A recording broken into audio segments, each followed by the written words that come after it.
કેમ છો મિત્રો? મુંદ્રામાં ફાઇનલી આવી ગઈ વરસાદ.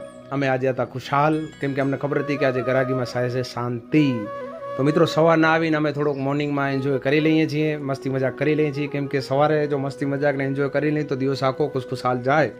તો બાપુજી યારે પણ થોડીક ગપસપ કરી અને ઊભા રહ્યા. ભાઈએ કહી દીધું કે ભાઈ થોડોક માલ તો લાવવો જ પડશે આજે, કેમ કે અમુક વસ્તુ જે છે એ અર્જન્ટમાં જોશે, કદાચ વરસાદ આવી જાય વધારે ને પછી ન લઈ શકીએ તો. એટલા માટે અમે અમારી ધનોને લઈ અને નીકળી ગયા મોસમની મજા લેતા લેતા માલ લેવા. જો મિત્રો આ અમારો મુંદ્રા છે, એનો માહોલ જુઓ તમે, કેવી મજા આવે છે. પછી આવી ગયા ગોડાઉને, અહીંયાથી જે માલ લેવાનો તો એ કર્યો લોડિંગ કરીને ભાઈને કરી ગુડ બાય. આવી ગયા દુકાને આવીને ભાઈને કીધું કરો અનલોડિંગ, મંડાઈ જાઓ ભાઈ. ત્યારે ચાલો પછી અમે પણ ફરીથી બહાર આવી ગયા, કેમ કે આજે ગરાગી તમને કીધું એ રીતે એકદમ શાંત છે, એટલી નથી. ત્યાં આવી ગઈ ગાડી એક ઠંડા પીણાની ગાડી આવી, એટલે મેં કીધું ભાઈ આજે કાંઈ ઉતારતા નહીં, કેમ કે 3-4 દિવસ આ રીતનું રહેશે એટલે વાતાવરણ ઠંડુ કોઈ એટલું પીશે નહીં. પછી વળી પાછા બારે આવીને મોસમને એન્જોય કર્યો, કેમ કે ઘણા દિવસે અમારે પહેલી વરસાદ આવી હતી એટલે અમે એની મજા માણતા હતા.